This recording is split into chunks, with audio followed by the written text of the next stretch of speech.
What's up, everybody? Welcome into another episode of DodgerHeads Live, presented by DodgerBlue.com, part of the Blue Wire Podcast Network. My name's Jeff Spiegel, joined again by Matthew Moreno. Matt, we thought we got all the bad news out of the way earlier when we recorded the news that Walker Buehler would be done for the year, but within a couple of hours, we had another update that Mookie Betts is undergoing a CT scan today, that he would miss expectedly the entire series this weekend in Washington, and that Dave Roberts is hopeful and expecting he will be back by Monday. But after he is seen leaving Thursday night's game on crutches, I don't know how much more bad news I can handle, Matt.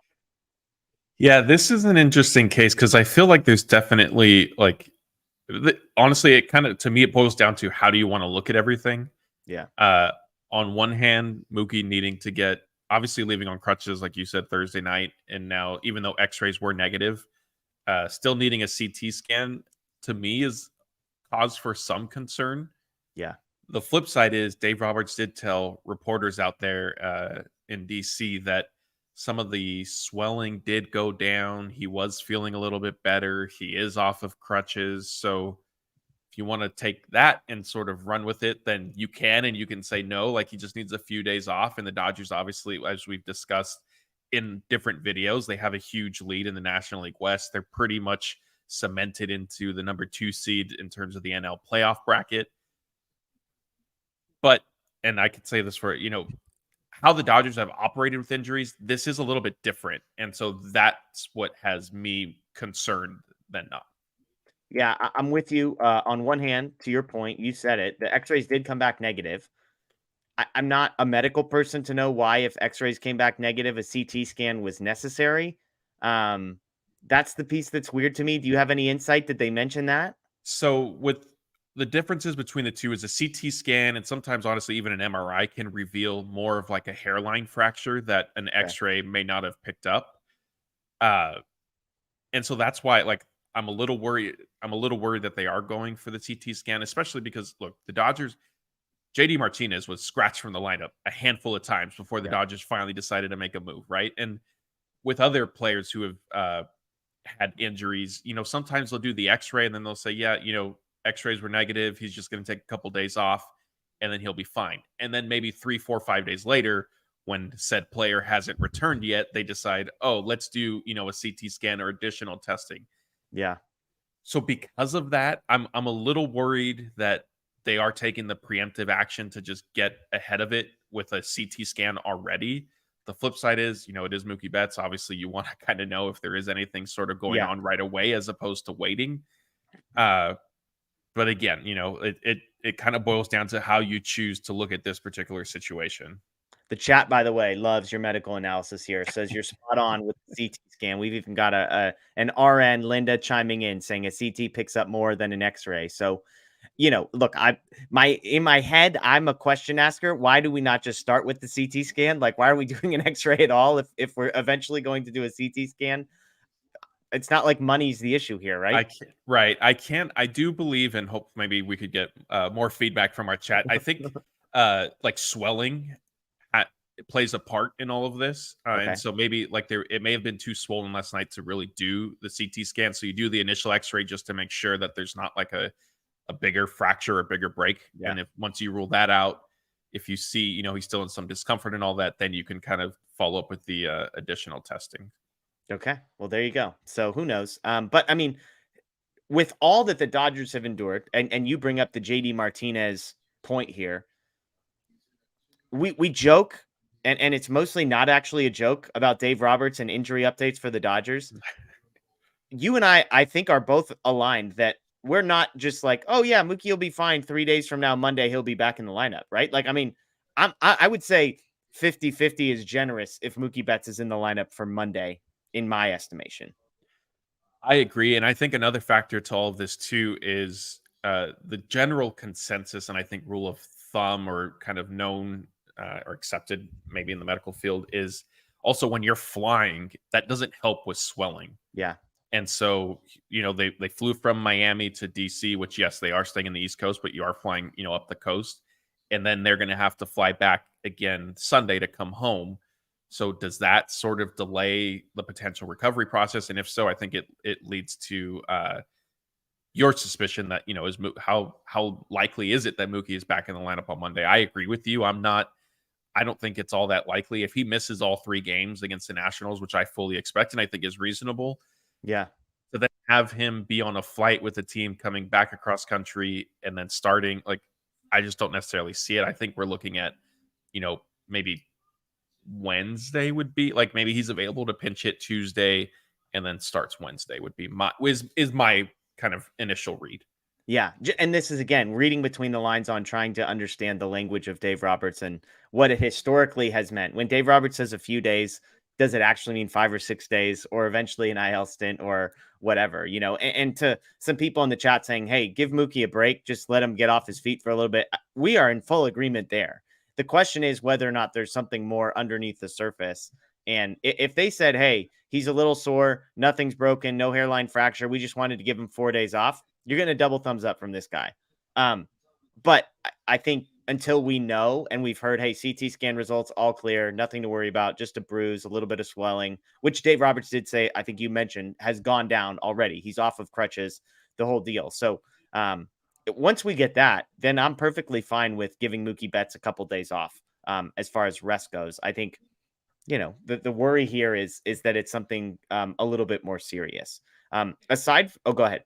Honestly, yeah, you make definitely, give Mookie like whatever rest he needs. If it's a week, 10 days, 2 weeks, whatever. Yeah. I think it's the thing though that to kind of sort of not worry about, but also be mindful of is even if it is, quote unquote, maybe a bone bruise or a contusion or something like that can linger. And it is on, I'm assuming on the inside of like his left foot. And so if you're running, does that become an issue? And so on one hand, obviously, a bruise won't necessarily end his season, but it could still impact him. And that's obviously of concern for the Dodgers, considering they are already heading into October, sort of swimming upstream a little bit. No, I don't know what you're talking about, Matt. The rotation sounds fine. Before we get to Walker Buehler, that was the other news, and we talked a little bit about it on a video already if you missed that. But I do want to get to, there were some other updates that Dave Roberts gave during his sort of time with the media today. The first thing was with, we'll wait till Walker Buehler. Some other notes. Joe Kelly starting a rehab assignment, 2 rehab appearances is a better word, before rejoining the club during the homestand. So for a reliever, you hear 2 relief appearances. That could very well be Friday, Sunday, and he's back available to the Dodgers Tuesday, because they've kind of said that he's not going to be doing back-to-backs, at least not initially. So is that how you read it, that Joe Kelly could be back as early as Tuesday or Wednesday of next week? Yeah, Dave had already mentioned the Padres series was a target. He didn't necessarily say which day. So considering Kelly is starting his rehab assignment tonight, like you said, with the Quakes, if it is going to be multiple games, then kind of just, putting the tea leaves together, putting a schedule together, it would look like Tuesday is probably the most likely scenario for him. But, that'll be encouraging to get him back in the bullpen. Okay. The other injury update we got is that Yency Almonte is going to be throwing again, is expected to throw a bullpen session on Tuesday. So that's still a ways away from being ready to contribute at the major league level, but it does leave open the door for him to return at some point this season and still be a contributor for the postseason. Like, if you just kind of play out the math, it could be 2 or 3 weeks from that date, but the regular season ends the beginning of October. So there's still a little bit of time there for Yency Almonte. Yeah, in terms of regular season, I'm not all that optimistic for Yency. I think he'll end up being, maybe hey, like keep working your way back, because then he's also going to need a rehab assignment for how long he's been out. And then what becomes a factor when you get this late in the season is the minor league season ending, I'm pretty sure before the MLB season typically does. Obviously, playoffs can be a little bit of a factor, which I think OKC is headed to. So for me, I think Yency will be more of keep building up, keep working your way back, and maybe you're an option for us, in the postseason once we're kind of putting that roster together. I'd be shocked if he gets into a regular season game. Well, and the thing with Yency is he almost feels like a guy who you kind of want to see in a couple regular season games just because of how much he struggled. Like, I can tell you what the fan reaction would be if Yency is just blindly added to the NLCS roster, having not appeared in a game for, however many days. So, but I mean, if he's doing a bullpen, I know he's been out a while. If he's doing what did they say? First bullpen is on Tuesday. I mean, he could easily be throwing, make 2 more sort of bullpen simulated game, kind of stuff as a reliever. Like he could get all that in. Couldn't he be on a rehab assignment, 10 days from then? Probably. I think it just depends on how quickly they're going to progress him to Yeah. facing live hitters first in the simulated game. I mean, I would imagine he probably has to throw probably 2 bullpen sessions before he faces hitters. Yeah. And then we also have to factor in, playing catch, especially with somebody with the injury that he has, which is an MCL sprain. So in his knee, playing catch on flat ground is different than once you Yeah. start throwing off a mound. And that's what a lot of pitchers will say is, yeah, I was pain free playing catch once I got off a mound, kind of changed things. So I guess maybe he's a late season addition. It's just not Yeah. necessarily something I would be counting on. Yeah. JD Martinez, the other one. Besides JD Martinez and Walker Buehler, were there any other updates or notable things that Dave Roberts said in your estimation? Not too much. I know Michael Grove is still on the path to returning, and even with JD Martinez, he is back, and that's obviously great. But Bill Plunkett tweeted out before the game that JD told him he still feels, and I think the quote or the word described was a zing in his sort of growing adductor area. That's been an issue for months now. I guess the positive is that Plunkett did add that JD said it doesn't necessarily lock up on him the way that it was before. But I think if we're dealing with, kind of the zing, like again, like the worry is the injury like problem hasn't necessarily been solved. It's basically just a matter of hoping that he can not, I guess, completely have his back and everything lock up on him. Yeah. Yeah. And Michael Busch was the move that was sent down. So Colton Wong kept up, which is kind of what we explained here would likely happen because Colton Wong couldn't be sent down to the minors. He'd have to be released, and Michael Busch wasn't going to play every day anyway. So, there was really no harm in just sending Michael Busch, who has struggled mightily, down to the minor leagues and keeping Colton Wong up just so that you've got more flexibility roster wise come the postseason. But the JD Martinez one will be interesting because he's saying, hey, I'm not 100% healthy. He's also the DH, so you're kind of like, no, we don't need you to be, it's not like you're a speed threat on the base pass. It's not like we need you to go chase down fly balls. We just need you to take 4 swings a game. So curious to see how that plays out. But let's get to the Buehler piece of this. In case you missed it earlier, the Dodgers did announce that Walker Buehler, despite making his first rehab appearance and seemingly being a successful one, would be shut down for the remainder of 2023 and building towards 2024. He was disappointed, but he said, hey, this is what the doctor said made the most sense, so we're going to go for it. Dave Roberts did clear up a little bit. He just said, hey, where we were at on the schedule, this was best to not try and force something to potentially affect him next year. Fabian Ardaya had sources saying that there was not a setback, that this, he feels fine, that this was just a timeline decision and a long-term health of Walker Buehler decision. So that's good news that Ardaya was getting sourced information that, hey, there wasn't a setback. We talked earlier on our video about why would you make this decision after a rehab start unless something changed? But I guess as much of a bummer as it is for this year, it's good to know now that there wasn't anything more to the story. There may be smoke, but there isn't fire. Yeah, I think what I did find interesting is I had on Sportsnet LA before the game, I guess right now, and they were showing Dave Roberts discussing Walker Buehler's thing, and he was discussing his recovery and kind of the soreness he felt after the rehab start. And Dave sort of caught himself, but it almost implied that there was a little bit more than the general soreness. And so I think that factored into if he's going to have a longer recovery between starts, then like, what are we doing here, right? Like the calendar is not our friend right now. So why continue to push him through this if maybe physically he's not, recovering, bouncing back the way that he normally would? And then, at that point, you're risking, like Dave said, his career. And that's certainly not worth it. And like we discussed in our video that went up this morning, as much as, Walker Buehler potentially returning for October was going to be welcomed by the Dodgers and arguably needed, even if he was only stretched out to like 4 innings, you can't sacrifice a potential playoff run this year for, the rest of his career. Yeah. And it's a bummer, obviously, for we had been joking about how Walker Buehler might be the Dodgers game 1 starter by the time this thing the dust settled. Well, their game 1 starter's gone. But that leads to the bigger conversation. And this is where I'd love to bring some folks in from the chat. It's just, what does this mean for the postseason rotation? Matt, we kicked this around earlier today. You've got Clayton Kershaw, who is the one thing we can agree on is he's not 100% healthy. Dave Roberts is saying it. We see it in the velocity and the pitch mix and all of that kind of stuff. And yet it's still Clayton Kershaw. And up until this last start, he had been pretty effective, even with a diminished velocity and needing to mix up sort of how he utilizes his pitches, throwing more changeups than ever, if you saw that video. Then you've got Lance Lynn, who has been terrible. He's not missing any bats. He's continuing to give up tons of home runs. And after having a great start to his time with the Dodgers, he has now been terrible. I believe it's 3 starts in a row. On the flip side, you have Ryan Pepiot, who takes a perfect game, 7 outs away from a perfect game last night.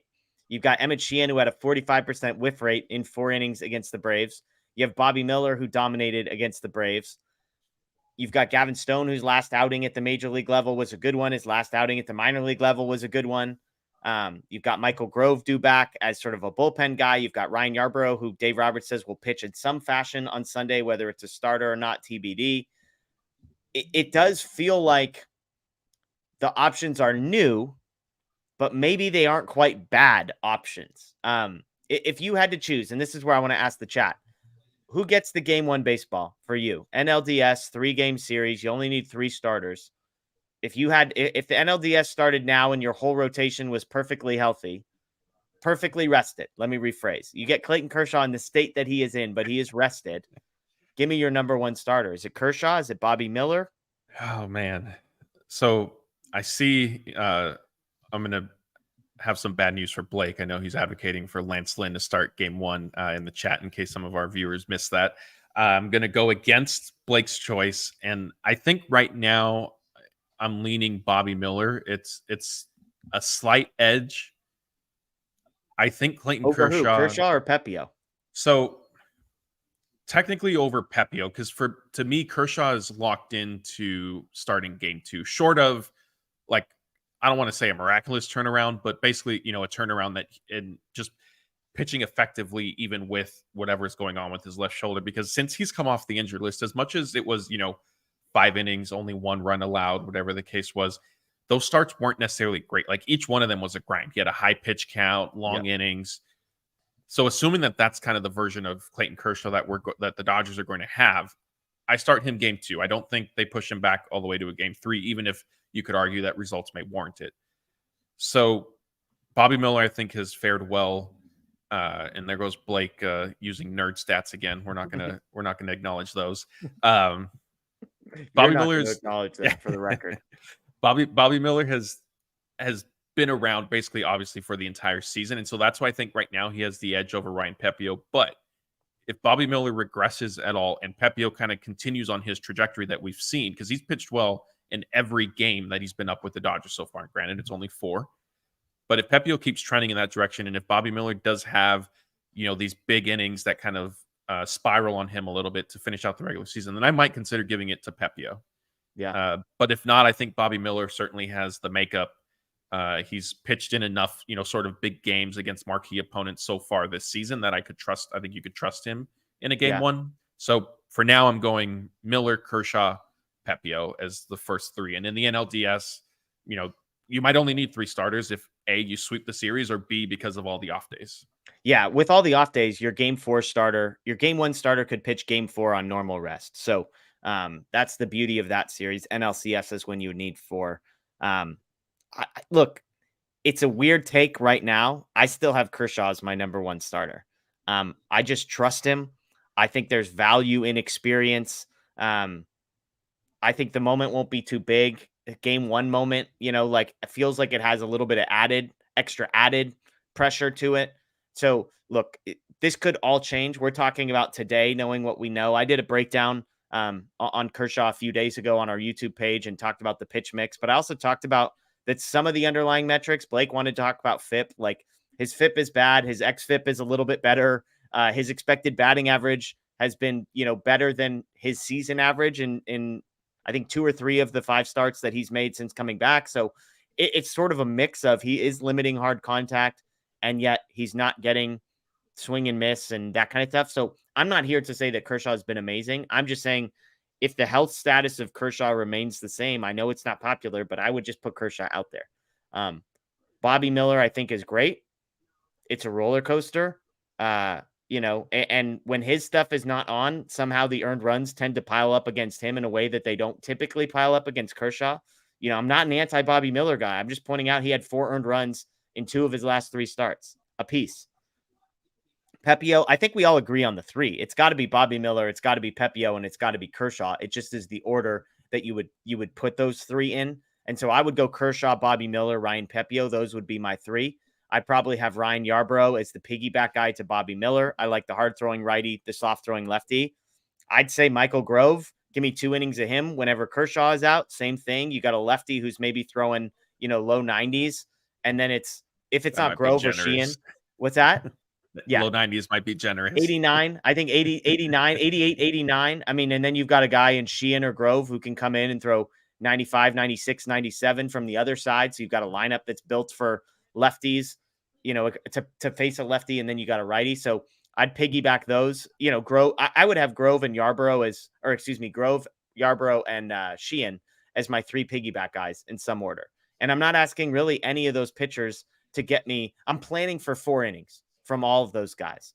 Obviously, Miller, Pepio, there's the potential. Even Kershaw, there's a potential they could get you to 5 or 6, but I wouldn't count on it. I would say, hey, throw the crap out of the baseball for 4 innings and see what happens. That would be my approach, Matt.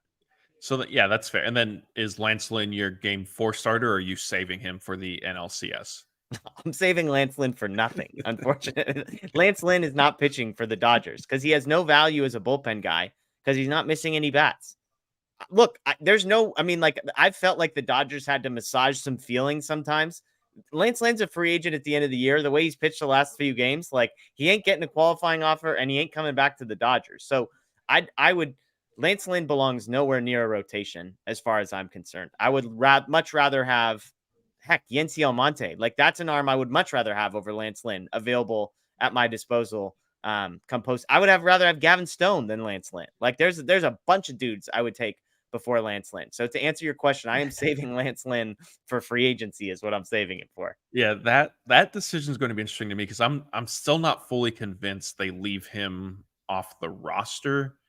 I agree with you. I think his recent trends are concerning. I don't know how confident you would feel sending him out in a playoff game, much less if the Dodgers do advance to the NLCS, if it is against the Braves that everybody's expecting. And Lance Lynn's home runs. I bet my life savings on the Braves over team total if Lance Lynn pitched against the Braves in the NLCS. I didn't say money line. I said team total. So, that'll be interesting. But anyway, back to your point. I'm okay with Kershaw starting one of the first 3 playoff games. I don't know if it could be game 1 if this is the version we see of him. Now, if you told me, hey, Clayton Kershaw buckled down, he got through 5 innings, only allowed 2 or 3 runs, would that fully surprise me? No, because yes, he is a competitor. He has been there before. I think he has the will, he has the talent, like as you've explained on the video that you put up to kind of, sort of reinvent himself, figure it out on the fly, kind of on the fly as it's happening. That being said, I don't know. I've seen him pitching at a better level, and they didn't give him a game 1 start because, granted, it was warranted at the time. Like there were Walker he was Buehler, being he was being outperformed. I think what Kershaw struggles with is, and I've made this argument. I think Kershaw, in many ways, I'm sort of piecing this together in my head on the fly, so bear with me. But in many ways, there's a parallel between the way we treat Kershaw to the way we've treated the Dodgers all season. Kershaw is held to a standard that Bobby Miller is not held to.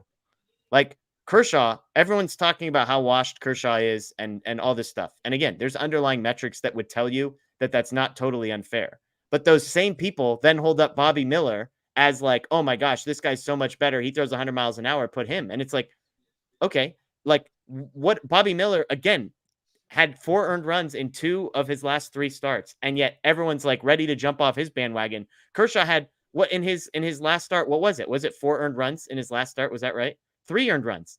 Like he's allowed 7 earned runs in 5 starts since coming back. And people are like, Emmett Sheehan, whatever. And this is not crapping on anybody else. I just want to press pause and slow down a little bit and say, everyone thinks Clayton Kershaw was terrible the other game. 5 innings, 3 earned was the final box score. Okay. And I know he got 2 double plays in big spots, but it is Clayton Kershaw. Like there's an element where in most cases, I would say that's lucky. In Clayton Kershaw's case, I would still say it's lucky. Maybe it's 70% luck and 30% it's Clayton Kershaw, who's literally one of the greatest pitchers of all time, who is not going from 98 miles an hour to 92. He's going from 91 to 88. And that is a big difference. I'm not downplaying and saying who cares if you throw 91 or 88. I'm just saying Kershaw is a guy who's pitchable.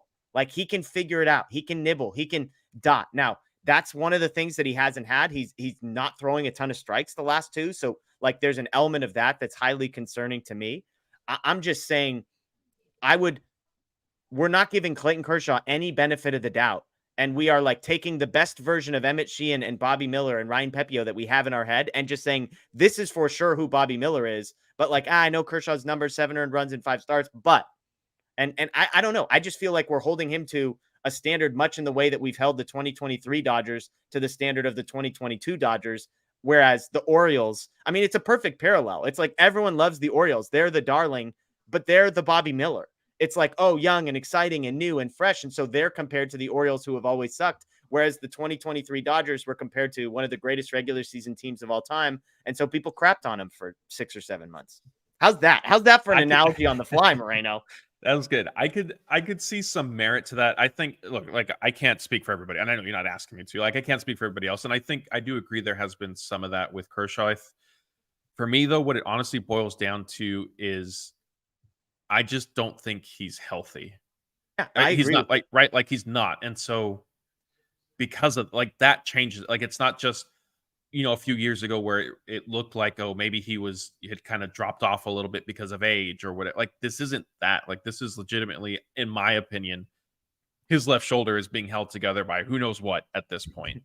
And so you kind of have to factor that in. And again, like, I'm not saying to bump him completely for the rotation. And I know I've seen, as you were explaining your stance, the chat seems somewhat split on whether or not Kershaw is deserving of remaining in the postseason rotation. I think one thing we can clear up is if he is not on the injured list, he's going to start a playoff game for the Dodgers. Right.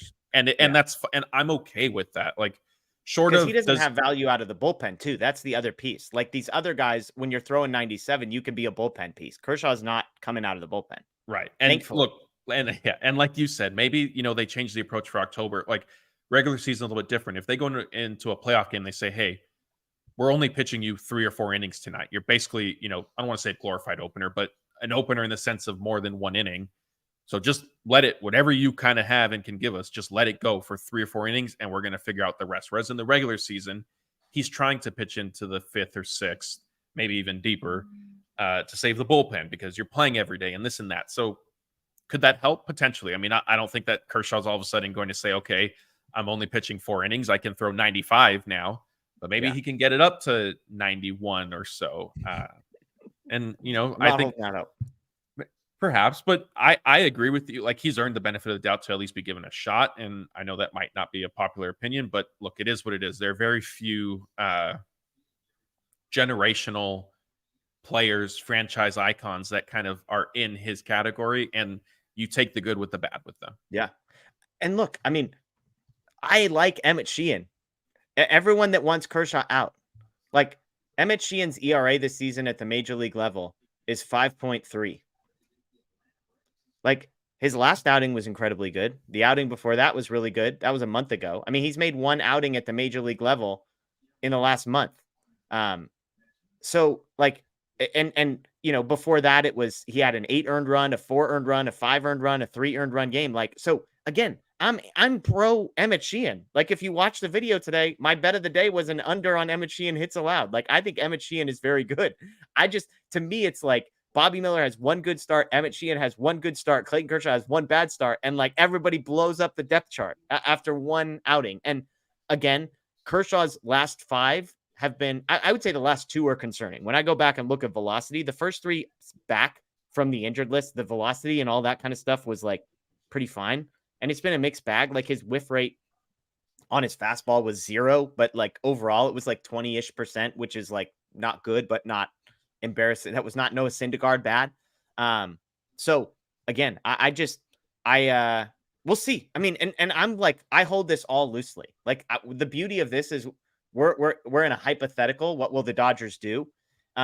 And so a month from now, when they actually have to make these decisions, guess what? We're going to have 4 or 5, hopefully, more Clayton Kershaw starts to work with. We're going to have 4 or 5 more Emmett Sheehan starts to work with. I just think the exercise of today is I would just caution people. I think we're being a little bit too, flavor of the week-ish. Like what have we seen lately? And if Kershaw continues to be bad for 2 or 3 more starts, then I'm reserving the right to change my mind on this. If Ryan Pepiot continues to dominate, I mean, I've been high on Pepiot the whole time. I've been high on Bobby Miller. I've been high on Emmett Sheehan. I'm just saying, let's see how this plays out. Because if Sheehan goes out tonight and gives up 3 earned runs, like I don't think we should have a view that could be changed that quickly. That now we're like, oh, never mind on Emmett Sheehan. 3 innings, 3 earned. We're out on him. It's like, no, it's got to be a little more sustainable than that. Yeah, I agree with you. And like, I mean, look, unfortunately, like we could end up a month from now and we're sitting down for this conversation and Kershaw's shoulder didn't hold up. Maybe like, Yeah. I think it very much is touch and go. I don't think the Dodgers have really necessarily, they've let the cat out of the bag a little bit after his last start, just because I think it was so apparent. But I remember telling you guys after his first start back, and then Dave Roberts comments that in that post game scrum, he was saying, yeah, it was good. Now we just need to hope that he comes in okay. And I was like, wait a minute, like, why are you talking like this? Like, it's like, what is going on? And so, yeah, I mean, look, like you said, Bobby Miller could show that, hey, his start against the Braves is kind of who he is now. That's who he's more or less developed into. He basically has a full year under his belt of experience. And if that is the case, then I will feel absolutely comfortable with him starting at game 1. But we have seen multiple times where big innings kind of get away from Bobby Miller, and in the playoffs, like that is enough to doom you. And by that same token, Kershaw ran into his own trouble as well. So yeah, I mean, look, it's the Dodgers are basically trying to make the best of a bad situation, and honestly, none of it may end up mattering if Mookie has any sort of fracture in his foot. Just to kind of circle back to the original point of us sitting down for this video, and I know we're optimistic there, but who knows? That'll end up being the first, I guess, domino to fall, whether it's good or bad for the Dodgers. Yeah, and the game's about to start, so we're going to hop offline here. I would just leave you with this. In the last week, I joked earlier today that this is the worst week for Dodgers starting pitching ever, with the Julio news, with Clayton Kershaw having a rough start and obviously cementing the fact that he is dealing with an injury, Lance Lynn struggling, and then you get the Walker Buehler news. I do think the one thing I would caution is all of those things truly did happen. I don't know if I feel dramatically worse about the Dodgers starting rotation come postseason time today than I actually did 10 days ago. Because 10 days ago, Julio was still pitching, and we had major questions and concerns about if he was any good anymore. Lance Lynn was probably already on the outside looking in, so seeing him get lit up again, he wasn't going to be, he was going to be on the fringes of my NLCS roster anyways. And on the flip side, as we've talked about, Emmett Sheehan looked good. Ryan Pepiot looked really good. And so 2 of the guys that maybe were in my 4, their stock is actually trending up. And 2 of the guys that were on the back end of my 4-man rotation, the stock is trending down. So there's a part of me that says, like, if we're just replacing Julio and Walker Buehler and Lance Lynn with Sheehan and Pepiot, maybe we shouldn't feel dramatically worse about that. In fact, all of you that think Kershaw should be behind these guys would probably say it's a good thing, because Kershaw wasn't going to be moved out of the rotation. So if you really like Bobby Miller and Emmett Sheehan and Ryan Pepiot enough to say they should be your 1, 2, and 3 starters, then to some degree you should be glad, because Julio is no longer in their way. Walker Buehler is no longer in their way. And so I just think that the overall state confidence in the rotation, if you like the young guys as much as it seems like the entirety of our chat likes these young guys, then maybe you should have some optimism saying, well, now they're going to get their chance, and we're going to find out if we're really right about those guys or not. So that's Matt Moreno. My name is Jeff Spiegel. As we said, first pitch is right around the corner. Heads up, we will not be doing a live post game tonight, but we will be back on Sunday night with a live show and tons more of content like this. We'll know way more about Mookie Betts. I'm sure we'll see how JD Martinez reacts. We'll hear about Joe Kelly's updates in potentially a couple rehab appearances, a Yancy Almonte update potentially. So lots to get to on that Sunday show. So make plans to join us for that. That's Matt Moreno. I'm Jeff Spiegel. Again, check out DodgerBlue.com for all the latest Dodger Blue 1958 on social media. And of course, the DodgerHeads podcast wherever you get your podcasts. Enjoy the rest of your night, folks. And as always, go Dodgers.